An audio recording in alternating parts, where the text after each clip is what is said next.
This week on the Theme Park Workshop podcast, we're talking some news updates. Guardians of the Galaxy might have an opening date or not, and the Minions attraction has had some new permits filed. Ooh, exciting. And Balthazar Banshee be breaking in with his Balthazar Banshee Beat. Oh my goodness, no. But we also need to talk about Iron Gwazi because That's why you're coming to the show. it was so epic this week on Theme Park Workshop. Yeah.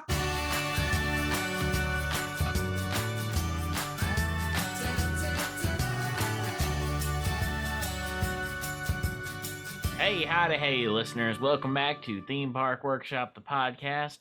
You're here with your darn theme perk show here in this here side of the frontier galaxy. Live long and prosper here on the Old West. It's the power of the dog, yeehaw. Anyways, we're your compadres, Jonathan and Adam. And Yeet. they say Star Wars is a space western. In ways, I always looked at it more as a space opera. Which is why, have you heard of the tale of Darth Plagueis the Wise? No, it's not a tale that the Jedi would tell. No. Usually intros prelude to something, but I think this is just, what is this?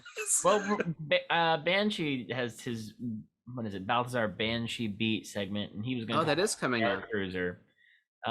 So because Star Wars is a space western, I started out western, and that's how we got here. Anyways, I'm Jonathan, and I'm here with Adam. I hope y'all are doing well this week. It is wild out there, but we're here to just take some time off, kick back, relax, and talk about theme parks. We got some good stuff for you tonight. We got Iron Gwazi talk, because we both finally got to ride that. And just hopping right into our news, the Guardians of the Galaxy Mission Breakout, no, not Mission Breakout, Cosmic Rewind. That'll get you until you actually ride the ride, Jonathan. I know it will. Guardians of the Galaxy Cosmic Rewind has had, let's call it a rocky history of leaks. Earlier this month, it's March now. So earlier last month, some of the merch leaked onto Shop Disney, which some people on Twitter were able to obtain. Nice. The merch Grab that bag. It was promptly pulled seconds after being posted because somebody made a mistake.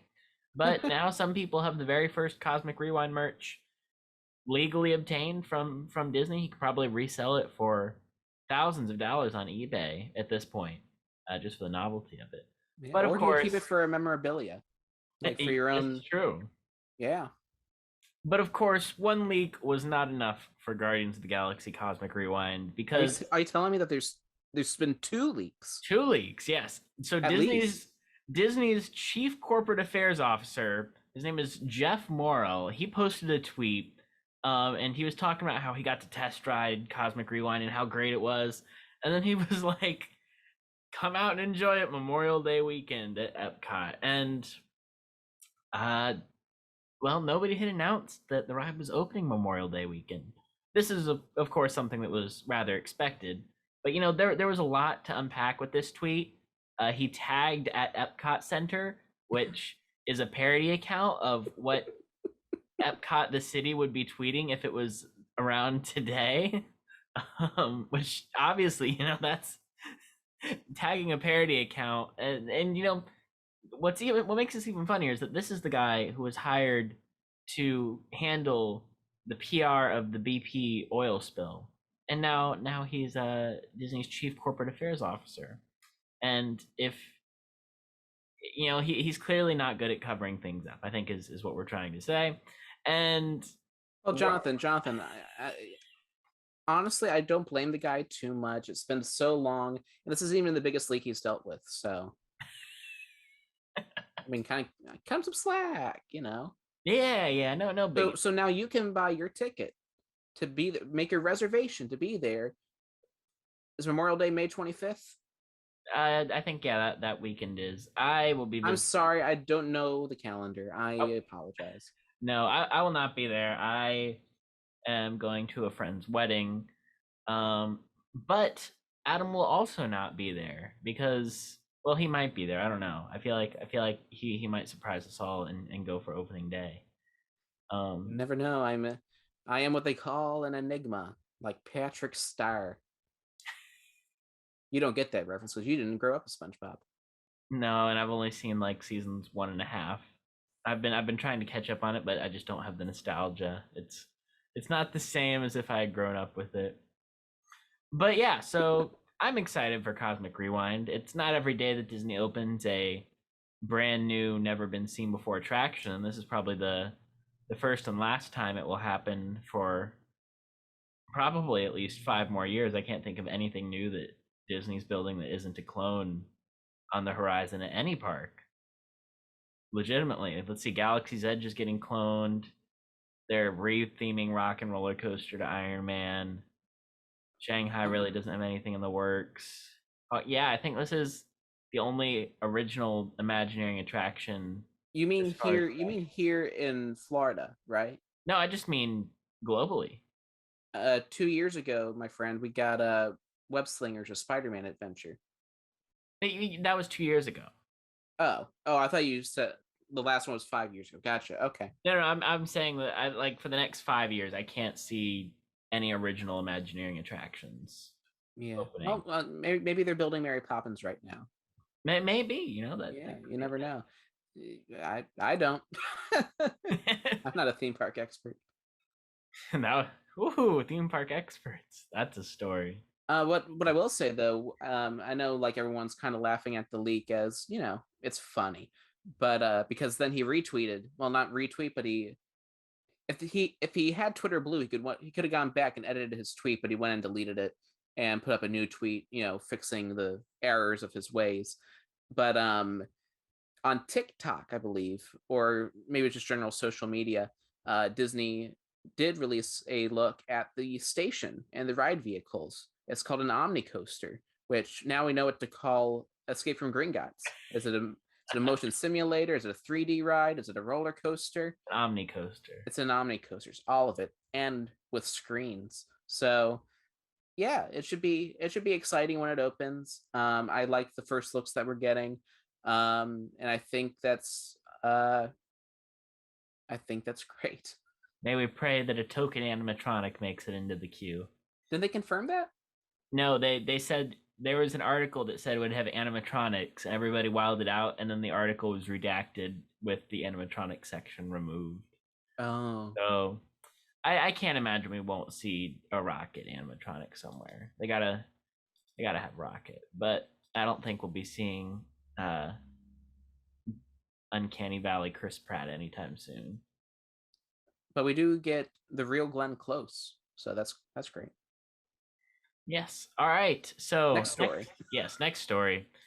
Minions. We haven't really talked about the Minions attraction coming to Universal Studios Florida on the show, so I wanted to bring this up because I think it's very unique, and I really appreciate the fact that, I mean, let's be real, it's replacing Shrek 4D, which, for all intents and purposes, had run its lifespan. It was still good. That is what happens when an attraction opens then closes. It does, for all intents and purposes, make it through a lifespan. 4D theaters are kind of out at this point. If you don't have full motion seats, you don't belong at Universal. Killer Magic belongs to my heart, Jonathan. No, at Universal. Oh, at Universal. Got you. Yeah. Universal, it's like if you're going to be a screen attraction, you got to have at least a full motion base. But anyways, I appreciate that for what appears to be a low budget Minions attraction to kind of fill out the lineup, that they're trying something new, which is a shooter ride with screens, and it's on a moving walkway that has turns. I am very impressed with the ambition here because this seems like it would be a very difficult concept to properly execute.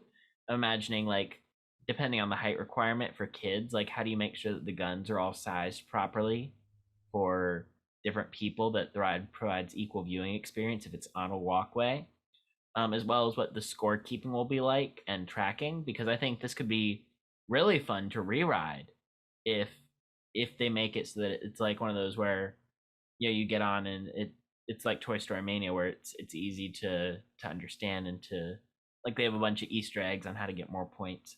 That seems really exciting to me. On the other hand, I think Minions coming in as a shooter ride um, gives Universal grounds to potentially remove Men in Black, thinking, hey, we already have a shooter ride in Minions, which I don't think Men in Black's going anywhere for a while just because it's one of the few practical attractions, and they're going to have to deal with the Simpsons contract in a couple years and Fast and Furious. There's a lot of things that need help before Men in Black. Um, and we might be getting that Men in Black 21 Jump Street crossover at some point. So, they got to keep it around for that. But that would be really the only negative. I mean, it creates a more cohesive entrance to the park themed to Minions. It's trying something new. It's not a clone. It is an original attraction. I'm just saying there could be worse. I've seen a lot of people get upset about this, and Universal could have done something late. I mean, they could have brought the DreamWorks Theater over here, and just copy and pasted that. But they didn't. They built something that's new and hopefully pretty high capacity. So, what are your thoughts on the Minions attraction, Adam? Not my first choice, but I am reserving judgment one way or the other until we see things. I know there's legal confirmation because the permits for the moving walkway, navigation, right? It's not a ride vehicle, it's a moving walkway, whatever. There's permits for that, apparently, but Universal hasn't said themselves anything about it. They're heavily hinting. You can kind of read between the lines to get this idea. We're also just going based on, we're still speculating a lot. I don't know if I can make a judgment based on my speculations. Yeah. As a Minions ride at the front of the park, something I would have said, yes, we need that. No. Does it make it more cohesive? Yeah. What does Shrek and Despicable Me have in common? They're both animated films that Universal now owns. Like, that's as cohesive as it got. And at the front of the park, you just put all the kids' stuff there. It's going to get wacko long lines probably because all the kids are like, Minions! I see this as putting a cork in the front of the park, and so we can trickle to the back of the park while everybody else is stuck in this first two. Yes, but there are other things I probably would have anticipated more being there. I know Secret Life of Pets would have been tight to put there, but that would have been something fun, something they haven't had, in that area before. They've not had like a moving dark ride over there. Everything's been very stationary, just in that Hollywood area. Or Production Central. You could have done Secret Life of Pets. You could have done DreamWorks Theater, which I thought it was going to be to keep that whole movie thing going on. And what I've seen of the Kung Fu Panda movie, like, I would have appreciated that here. I would have. I mean, that's what I did over in Hollywood. It built off what they already had. And of course, the Horror Nights fan in me would have wished it would become a Permahunt or a Universal Monsters Epic Dark Ride. Unfortunately, it's going to not be that. Although some of us in the HHN fan space hold out hope, but at least there's rumors that the second theater is just going to be a permanent haunt space, not to like do all year, but it's going to be like a sectioned off special event black box area. So am I looking forward to Minions? I look forward to most things that are new at Universal. So in that way, yes. Is it something I'm like over the moon about? Not particularly, but I mean, it's better something than nothing. This is true. Maybe not with we joked that maybe not with Fast and Furious, but I think that one's because the things that replaced were so much better. But as long as they don't have another one of those, I think we're good. Yeah. I'll always be sad that Bourne did not turn out to be a shortened Back to the Future stunt spectacular. Yeah. I wanted to tell Back to the Future in 30 minutes like they did Finding Nemo. On stage, bring out the DeLorean, fire effects. Or you could just take the songs from the Back to the Future musical that's touring overseas now. I can't believe that made it. I remember hearing about it back when I was in college, which I can say back in college because it's been 2 years now. Yeah. Nearly. Yeah, they announced that they had like a little teaser trailer. I said, well, that's cute. That's not actually gonna, and it's happening. I don't think Universal will do Back to the Future the musical though. They would do a lot more other musicals before they do that. What? They are doing the Back to the Future escape room, supposedly. Supposedly, yeah. Well, that's different than a musical. Like a musical seems too kitsch, a little too kitsch for that. They do Cursed Child or something else, I think. They Maybe did Wicked in Japan. Harry Potter and the Cursed Child Abridged comes to Fear Factor Live. I mean, it fit. All right, so yeah, the next thing we had on our docket is our Patreon. Now, this is not really plugging the Patreon, although it is plugging the Patreon. But Adam had some some What's the updates. difference? Adam How do has you? Adam has some updates on some things that have changed on the Patreon, and you can go into that, my friend. Yeah, we have a Patreon. You might have heard some of our episodes thanks to our patrons. Well, today our patrons are Landon, Knoke, and AJ Danna. Thank you so much for your patronage. But the biggest change is that it's active again. The different patrons that we've called out in the past, they were subscribed and we were not charging at the time. Just because we wanted to find our footing again, and we had that long hiatus, but now we're back in a groove. This is something that we're committing to, and so it makes sense to have it. We have completely, well, maybe not completely, but we've majorly reformatted it. Instead of a $1 tier and a $5 tier, it's a $2 and a $5, and there's no $10 tier. We used to have a $10 tier. I forgot about it because it was not worth the cost. So we dropped that because of those reasons. So here's the breakdown right now on our Patreon. So instead of the $1 tier, the $5 tier, the $10 tier, we've gone to a $2 and a $5. And you're welcome to give how little you want. It's up to you. If you even want to give it all, because to us, the Patreon is more, hey, you like our stuff, you want to support us. Because of that, we want to thank you in various ways and get you involved in kind of what we're doing. So our $2 Banshee tier, you're going to support Theme Park Workshop. You get a public thank you in the credits. We're going to be very good about bringing that up every episode. And when we do videos, again, we'll make sure to have a slide and all that. And you'll get detailed updates on the channel on the Patreon page. If you've been following our Patreon page, you will know that when I go in and make updates, they are very thorough. And we try to give you a really good idea of what our plans are. The plans don't always come to light. They don't always turn out the way we had planned, but at least you know we are active and thinking and working every step of the way. And they've got our $5 tier, the Brennan Fraser's Cup of Coffee tier is what we're calling it. Pretty fun. You get the same benefits as the $2 tier, the Banshee tier, which you support us, you get a thank you, get detailed, thorough updates, but you also get a little bit more because you are helping us more, you're supporting us more. You get early access to episodes. Gonna get those in a day before, at least, and that's for podcast and video. We try to have these pods out on Monday, usually. Monday afternoon is usually when these pods go up. So on Sunday, you'll be able to listen to them. And you also get Patreon exclusive content as we have it. So deleted scenes sometimes from our pods.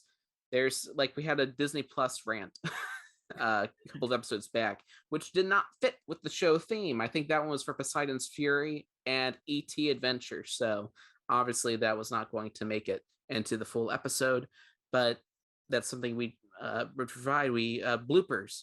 You should hear this episode. We've had many bloopers just at this point.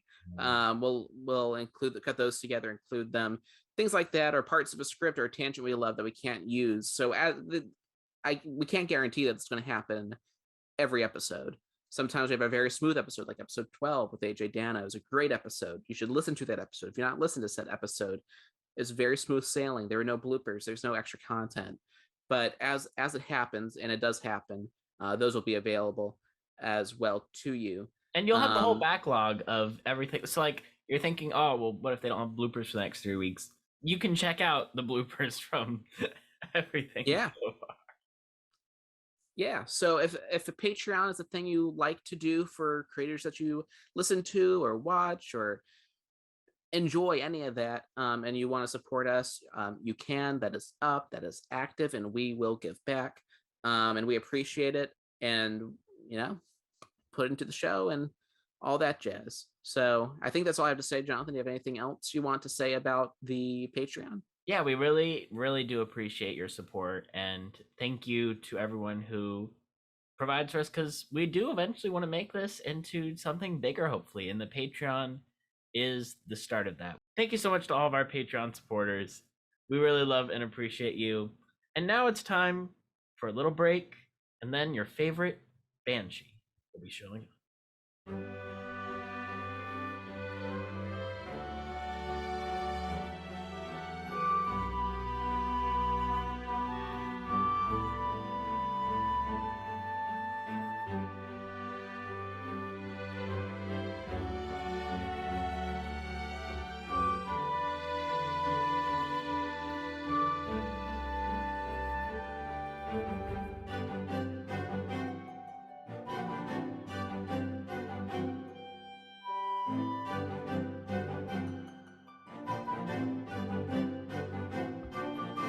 Hello, my name is Balthazar Banshee, and this is Balthazar's Banshee Beat. At long last, Star Wars Galactic Starcruiser is open to the most upper class of Star Wars fan, the ones who had to sell their surprisingly valuable childhood collection of specially marked prequel trilogy Special K cereal boxes to go. Of course, I wasn't invited, so I will have to be like the everyman who saw the prequels once, said, "These suck, why would I ever watch this trash again?" and now have to settle for clowning on the worst clips I see of the LARP Hotel on Twitter. Based on my admittedly quite cursory overview of the Starcruiser, the Balthazar Banshee verdict is that this is simply a shambles and the second greatest failure in Walt Disney World history. Just behind the original Galaxy's Ledge, and just ahead of letting Figment hold Buzzy for ransom so that the insidious purple dragon can continue to take up space. How is Galactic Starcruiser a failure, you may ask? Let me count the ways. Number 1, they steal the immersive elevator entrance from Disney Quest's Sidewalator without the decency to bring back Aladdin star Dan Castellaneta. Number 2, they write a special effects stunt show without any of the staging on the set because... damn it. Number 3, they couldn't shell out just a little extra of Daddy Bob's money to let us hear the bodacious vocals of Adam Driver during the experience. And number 4, the biggest perks they offer are all expenses paid lightning lane to Millennium Falcon Hondo's Run and Rise of the Adam Driver. That's it. And number 5, they thought you needed a weather simulator of Florida to feel more at home on the Starcruiser. It makes no sense. Why would people want to be in Florida? When reached for comment regarding ongoing improvements, Josh Tomorrow laughed and said, "You think we need to? I'm the most beloved guy here, and they still love me when I take ages to build Tron, drag my feet to bring back trams, and do the littlest effort to do anything here that matters. And you know why? Because look at this face. I'm gorgeous, and gorgeous people can do anything. Here, kid, take an inclusivity key and go enjoy the Star Trek Hotel. They're both as real as my actual lightsaber." End quote. Listen, I'm sure there are plenty of people who find value in these things for $5,000 to $6,000 bones, but I'm not one of them. Nor should you be. Because I say so. It's a highway robbery, a scam. But you know what's not a scam? Non-fungible tokens. Coming this fall, Balthazar Banshee Enterprises is collaborating with Web3 technology. Balthazar, you cannot promote NFTs on our show. Think about it, Jonathan. What would Walt do? Exactly this. Thanks to progress, you can own everything and nothing at all. Like a memory. The memories, the magic, and you. Let the memories begin.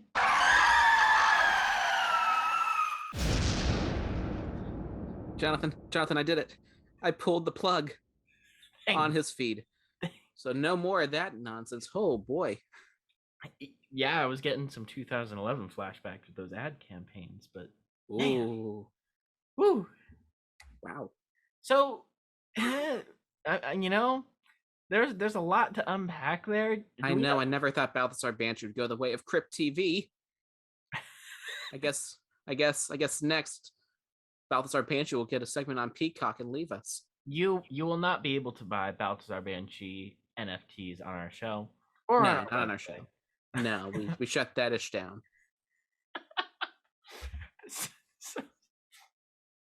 So I'm sure we'll talk plenty about the Starcruiser in the upcoming weeks. But We didn't do it, so what can we say? Exactly.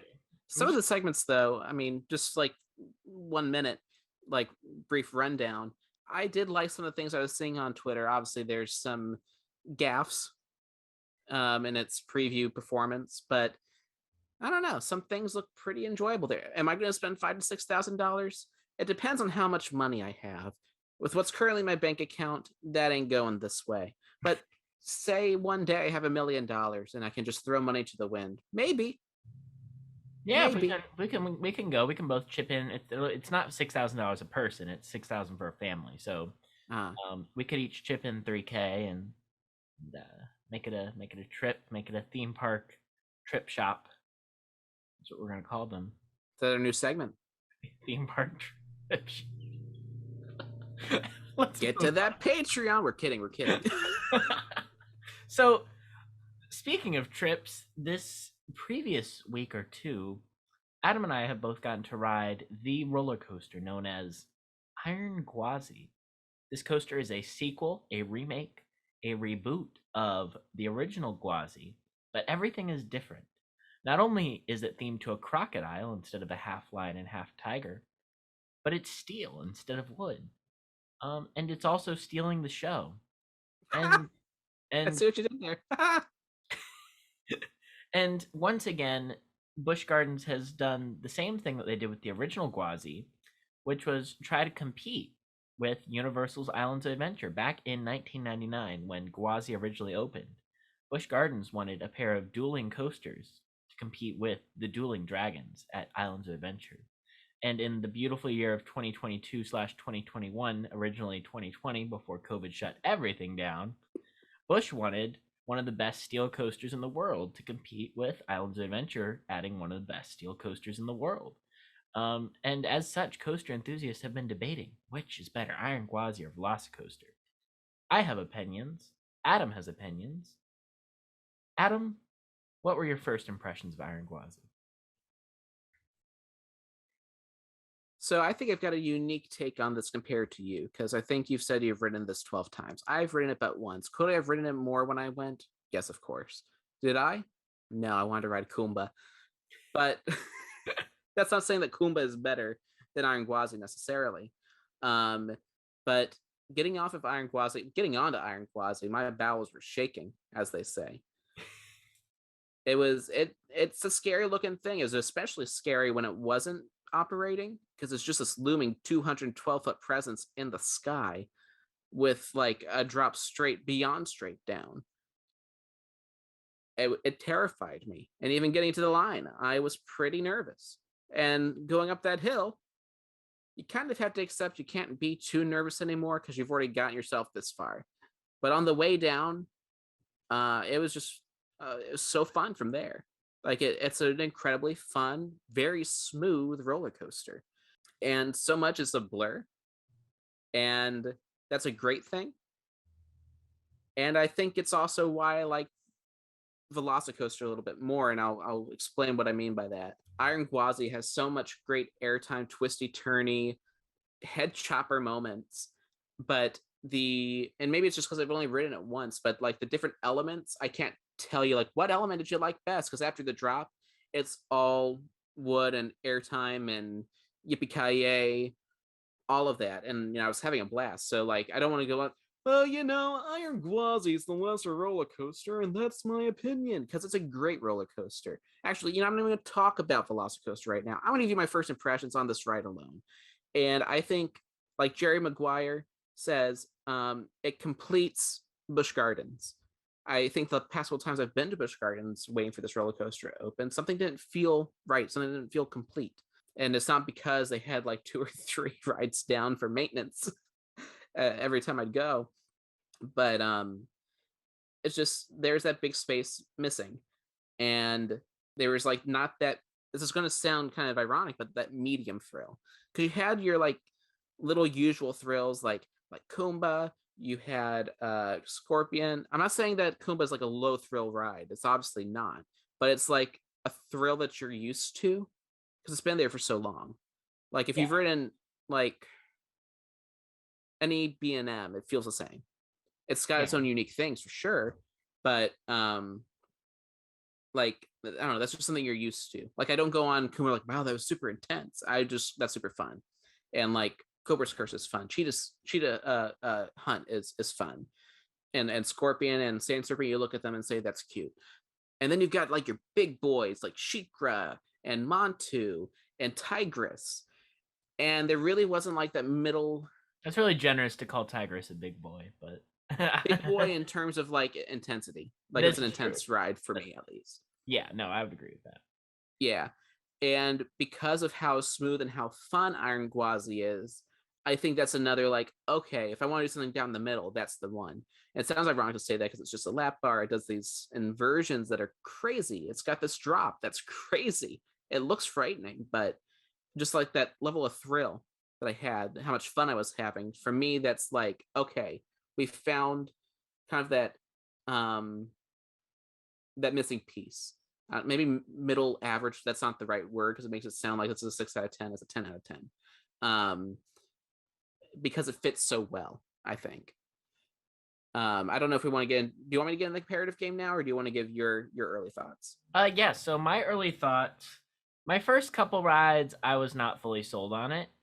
And this was largely due to the restraint and the pain that comes when it devolves into just an airtime machine. I think the first It's a bad rub, yeah. the first half of the ride is fine. Then when you get to just a bunch of airtime hills at the end where it's just throwing you out of your seat, and I'll be completely honest here, I have a little bit of a gut, but it's not enough to sit on top of the lap bar, and it's not enough to be behind the lap bar. And so what would happen is, as we would go over, it would come up, and then as we would go down, it would get like forced back down. So it That would happen to me too. Yeah. And I just found that very uncomfortable. And I was also unfamiliar with the layout, so I didn't know how to ride it. Like if you've ever been on a roller coaster enough times, you kind of learn the curves and like how to brace yourself for specific things. So I would say about the first 3 to 4 rides, I was still trying to feel it out. By the time I got to ride 5 through 7, it really started to turn a corner for me, and I kind of like I like figured out how much I liked it and was able to appreciate it more. I still think, top to bottom, an incredible coaster. I will give Rocky Mountain slack for those restraints, because after riding Velocicoaster and just how comfortable and efficient that restraint system is, there's something to be said for how slow Iron Gwazi loads, because they have to do the seat belts, and then everybody has to be checked, and then they have to do lap bars, and then everybody has to be checked again. And there's only 2 trains. So that, you're lucky if you get out, I would say, more than 500 riders an hour, which is rough for a big coaster. Whereas Velocicoaster can pump nearly 2,000 an hour because of its efficiency. So, mad props to Intamin and to Universal for figuring out how to do that quickly. But I think Iron Gwazi, I think it's a better paced coaster. I think it's more intense, more intense and more relentless than Velocicoaster. But just as its own ride, it is gorgeous. I love the purple. I love the layout. I think the things that it does are unique, and it does them with such brilliant pacing that there's not a single dead moment on the whole ride. And it's the perfect fit for Busch Gardens. I think, honestly, it needed that star coaster. And let's be real, Montu and Kumba were star coasters of the 90s. Shikra was a gimmick coaster. Cheetah Hunt is a great looking coaster, and it certainly works as an icon, but it doesn't stand as a monument for thrill seekers saying they need to come here. Cobra's Curse filled out the lineup really well for families, and I think this was the perfect final piece until we see Busch Gardens like get a Giga Coaster or something. Like, this was a good standout star attraction for the park. And as somebody who's grown up going to Busch Gardens since I was 1, this was fantastic. I really enjoyed it. I just really think as a coaster, brilliant. Capacity, it's just hard to not look at Velocicoaster versus Iron Gwazi and say Intamin figured out how to do it with just a lap bar that's more comfortable, that loads faster, versus Iron Gwazi's, which takes like 3 to 4 minutes for a train to dispatch from the station and the trains are smaller and the queue is not as interesting. So I definitely think there's that aspect of it. And of course, quick queue isn't even implemented yet. So what we waited in as an hour-long line would probably end up being 2 hours in a year or so. And that's just not fun. That's going to move at a crawl. So great coaster, poor implementation of capacity strategies. But that's kind of my take on it. I kind of dipped into comparing with Velocicoaster, so I guess you can continue that. Yeah, sure. One thing I'm going to say, just kind of to respond to one of your points there, I think the reason it is such a slow load, like I saw the countdown, like, man, 90 seconds. I feel like that's a bit long, but also the ride itself is like 90 seconds. There's just no break runs. So Yeah. to me, it made sense. I kind of accepted that fact. I'm like, scientifically, I don't think or mathematically, I don't think they can get a whole lot of trains on there. Is that going to be a capacity issue down the line? Maybe, but I don't think people are really going to care once they're on it. Yeah. I mean, sure, compared to Velocicoaster, yeah, it's a bummer that they can't get more out faster, but Velocicoaster's also got a lot more stops. You don't stop on it, but it's got the launches function has stops. You got the place just before the station. You got these different spots that Iron Gwazi just doesn't have because it chose to be relentless. Yes. So that'd be my response to that. Getting into the Velocicoaster conversation more, I do prefer Velocicoaster. If Velocicoaster as it is and Iron Gwazi as it is were in the same park, and you said, okay, choose one, I would go with Velocicoaster because, and I'm not even going to talk about like how you've got the queue, the better queue, and all that, because they're Busch and Universal playing completely different games. Absolutely. This is a coaster park coaster. Iron Gwazi is. Velocicoaster is a theme park ride at the end of the day. So just based on the coaster, I think that Velocicoaster has a much better build-up and much better environment than Iron Gwazi does, which puts it over the edge for me. Because Iron Gwazi, you go up, you go down the hill, it's such a blur that I can't remember elements. I look at like, oh yeah, there's that element, there's the death roll. In the moment though, and thinking back to it, I'm like, yeah, stuff happened. Whereas with Velocicoaster, I remember going through the paddock, and if you just pretend that it's not part of a theme park ride or like part of the Jurassic Park theming, and you're just like, there's elements here. I'm going through trees and waterfalls and stuff. I mean, heck, Cheetah Hunt does that. So there's a point of comparison there. Cheetah Hunt does more with the environment that makes that a much more memorable coaster to me than Iron Gwazi. Yeah. Not that that makes it necessarily a better coaster. I'm just saying that makes it a preferable coaster to But me. yeah, Cheetah Hunt engages with the layout of the park, like going over the Sky Ride, going into the Rhino Rally Canyon, that sort of thing. Yeah, and I'm not actually, I wasn't saying that Cheetah Hunt's a better coaster than Iron Gwazi. Iron Gwazi is the better coaster for me. I was saying Velocicoaster is the preferable to me than Iron Gwazi. For that reason, I've brought up Cheetah Hunt as an example. You were probably following along. I just want to clarify. Yeah. Yeah, but that I was telling someone after I got off that it was the build up. I think Velocicoaster builds up to its elements, whereas Iron Gwazi just lays into the elements. And for me, I actually prefer the second half to the first half. I really like that airtime. Yes, it rebel my gut. Yeah, but I also rode original Gwazi. I think it was the Tiger side 3 times in a day during physics day in 8th grade. And I walked out with a bruise. And in the moment, I didn't care. And then I decided to be mad at it afterwards, even though it's a wooden coaster. That's going to happen. But anyway, going on it, didn't care. So it didn't keep me. That's not what kept me from riding it again. I just didn't want to ride it again at the day. And it was not because I hated it. It's not. Just sometimes you don't want to do it. You want to do more. You want to do more on your visit than just the big, sexy thing. Yes. Yeah, and if we're gonna have a silly comparison, you're gonna hate me for this, but if you're playing a game of Kiss, Marry, Kill, of roller coasters, right? Velocicoaster is the one you kiss. It's attractive. It's got those great elements that are memorable. It's fun. And then you marry something like Kumba, right? Just something reliable. It's been there with you forever. it yells at you, but also you wouldn't want anyone else there, and you kill, I don't know, a Woody or something. I don't know. So Iron Gwazi is like it's like the platonic friend that you're glad to have to go on this adventure with, right? That's what it is to me. That's where Iron Gwazi falls. It's the platonic friend that you're glad you have in your life, but it's not there with you through the hardships like Kumba. Just kind of rushes through it. It's the work wife. It's the work wife of roller coasters. And Velocicoaster is meow. I think Balthazar Banshee would be proud of your comparison skill. Listen, Jonathan, I tried for days to think of a better comparison to put these roller coasters, and none came. So I know it might sound like I'm trying to be goofy.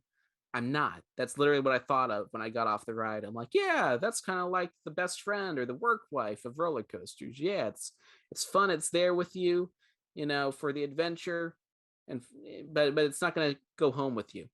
Yeah, given how it got better for me, I'm curious how it'll go for you when you get to try different rows and such. Oh yeah, because we did straight down the middle. Yeah, because you only did it one time. Yeah. Which is not to discredit your experience or anything, obviously. No, because I think when the lines do get long, most people who are listening are just going to do it the one time. Exactly. There wasn't strategy, but I look back like that's actually kind of maybe a valuable insight. Yeah. Insight. Yeah. I think if you're doing it one time, you only do it one time, and I think you should do it. You might be scared by it, like me. It's totally worth doing because it's not scary. It's just thrilling. Yeah. Yeah. And it doesn't really build up to anything scary except for the queue, because you're looking at that hill and like, that's frightening. And then you go up and go down and all's good. Yeah, I will agree with you that Kumba is so good. Kumba's pacing, the layout, the interaction with paths, just the vibe of it. I vibe with Kumba. It's very, very good coaster, much more so than Montu, in my opinion. But I also really I think at Busch Gardens, my three favorites are Kumba, Cheetah Hunt, and Iron Gwazi. I think Iron Gwazi is definitely tied with Kumba as the strongest coaster. I think Iron Gwazi is a lot more intense than Kumba. But I think for me, there's definitely an element of fun that I like, and I feel like all three of those coasters have the fun element, but Cheetah Hunt probably has the most fun. Mm-hmm. So I think what makes a good coaster, you got to balance fun, intensity, and layout. I think Iron Gwazi really wins on intensity. Kumba wins on layout, and Cheetah Hunt wins on fun, because Cheetah Hunt is just plain fun with very little intensity. But Iron Gwazi is much more intense, and it also has a very, very strong layout that is not merciful. And that's good. I really love Iron Gwazi. It inspired me to write a whole mini video that we might get around to making at some point. I think what RMC is doing with coasters is fantastic. Just this kind of genre bending. You have a coaster that goes upside down and has a ton of airtime and just does anything and everything with a lap bar going over 200 feet. And that's mind blowing. I'm so glad that I finally got to ride one. Me too. And it's a really exciting time for coasters. But yeah, I think overall, Iron Gwazi is definitely the better coaster for me. Velocicoaster is the better experience. I think Velocicoaster is great. I don't think there's anything on Iron Gwazi that's better than the Mosasaurus roll on Velocicoaster. That dunk over the lake is mind blowing. The fact that they get you so close to the water, just the location, everything of Velocicoaster. But I think the layout of Velocicoaster is kind of it's not bad by any stretch of the imagination, but I don't think it is as perfectly paced and timed as Iron Gwazi's. I think that's something that we defer on a little bit then. Yeah. Just the idea of like Velocicoaster, like the whole paddock section feels very, what can we do with this space? Mm-hmm. Let's twist and turn around ourselves and go through the rock work, lots of head choppers. And then you kind of when you get out into the wide open. I mean, that's how they build it. It starts as a twister and then turns into an out and back with the big helix and everything. And it allows them to do a lot. I just think Iron Gwazi, because it has that that just piece of land to work with and as much room as it wants.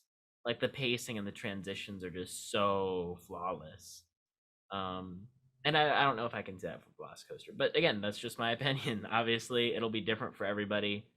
And I still think Velocicoaster is the better overall attraction, mostly just for the innovations of capacity and restraints and overall experience.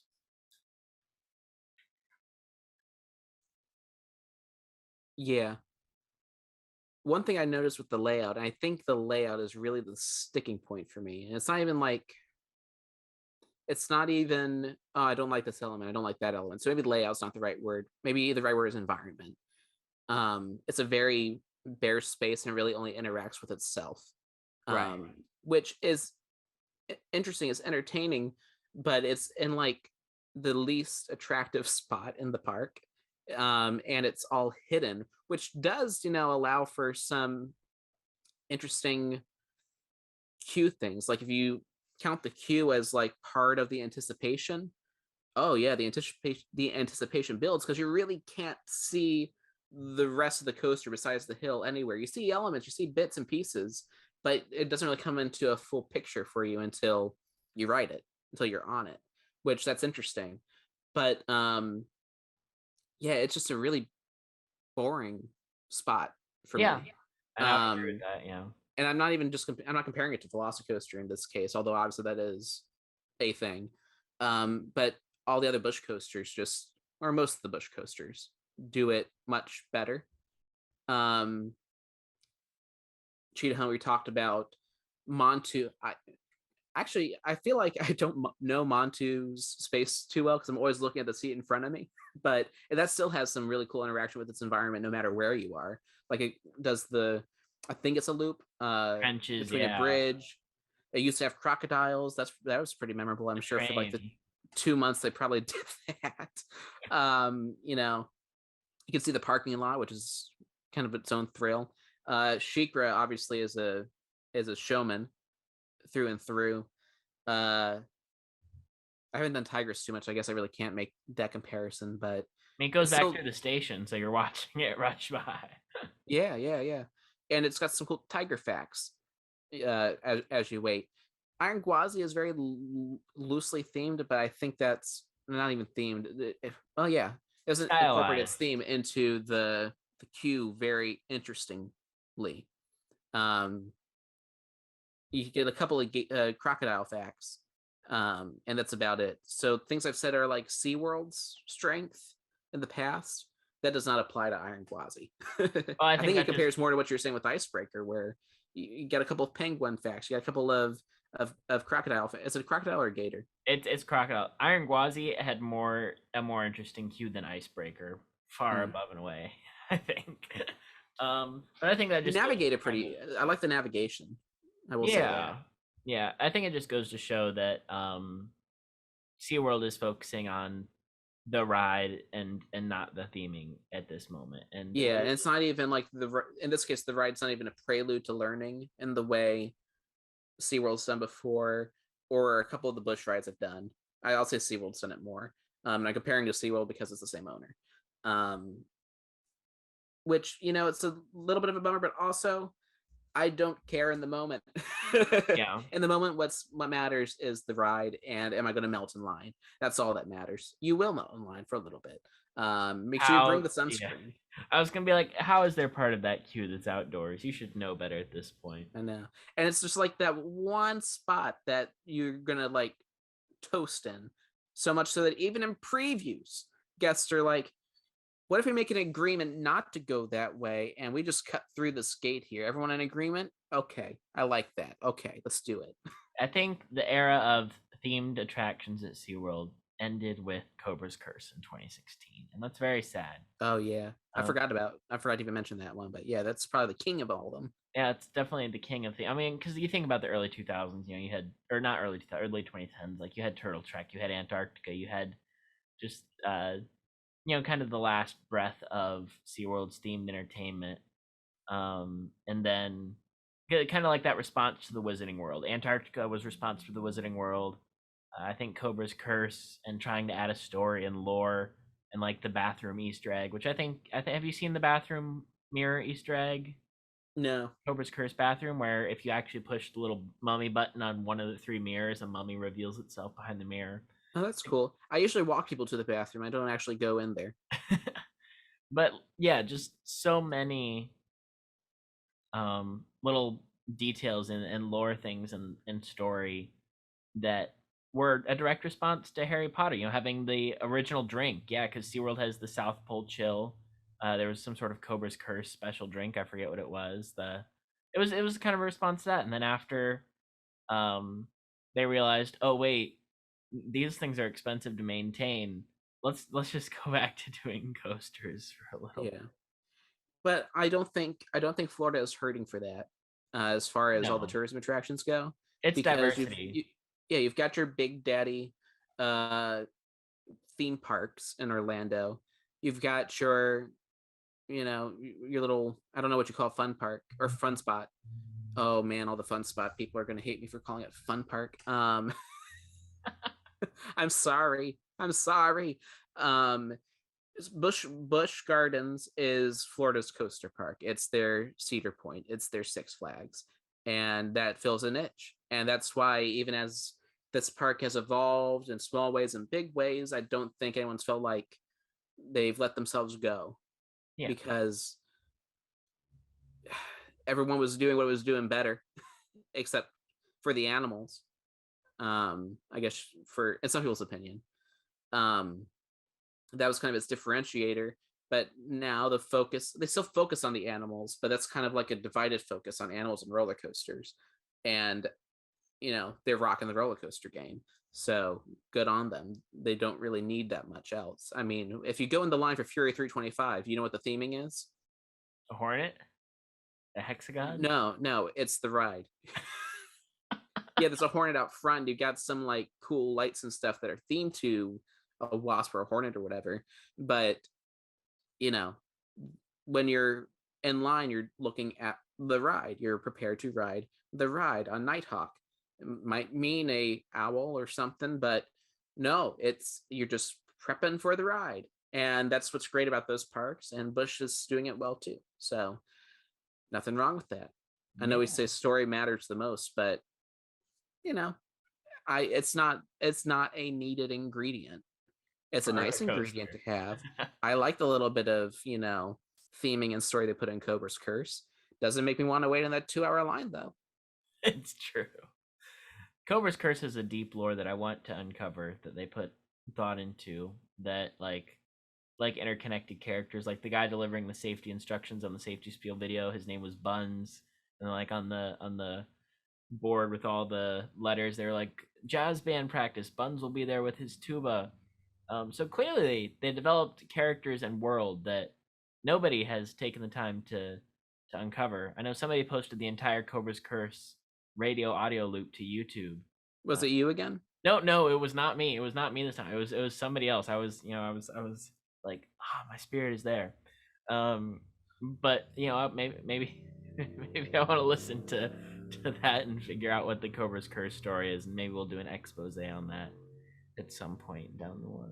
I know expose was not the right word, but hey, let us know, everyone in the comments. Let us know. Send an email, send a tweet. Do you want the Cobra's Curse expose? That's your assignment, folks. All right. Well, we've been going for an hour. Do you have anything? It doesn't even feel like it. Not at this point. No. Do you have anything else to say, Adam, about Iron Gwazi? Because I think I've kind of said my piece until I make that video about RMC coasters that I wrote inspired by Iron Gwazi. Yeah. It's one I'm looking forward to writing again. I think that's all I can say about it. You don't have to make it a comparison game when you go. Obviously, you'll compare it, but like, don't go in and be like, well, we're going to see if it's better than Velocicoaster. Nah, enjoy it for what it is, and I think you'll have a lot of fun.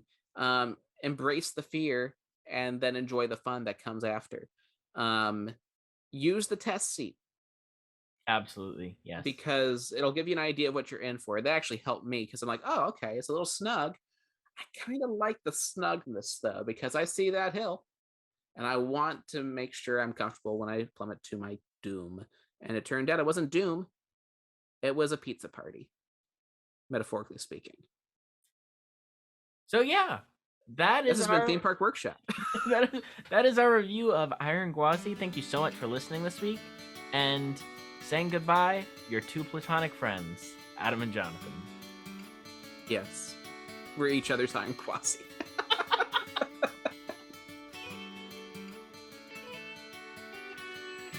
This week's episode has been brought to you by our patrons, Landon Knoke and AJ Danna. This week's episode has also been produced and edited by Adam Johnson, hosted by Jonathan Edward and Adam Johnson, and featured Balthazar Banshee. You can follow the show at WorkshopTP on Twitter and Theme Park Workshop on Instagram. Go tweet at Balthazar Banshee at Disney Banshee. Jonathan's on Twitter at Wesley As You Wish. Adam's on Twitter at AdamJ_film, and, of course, subscribe to Theme Park Workshop on YouTube and wherever you get your podcasts. Thank you, and we'll see you next time. Bye!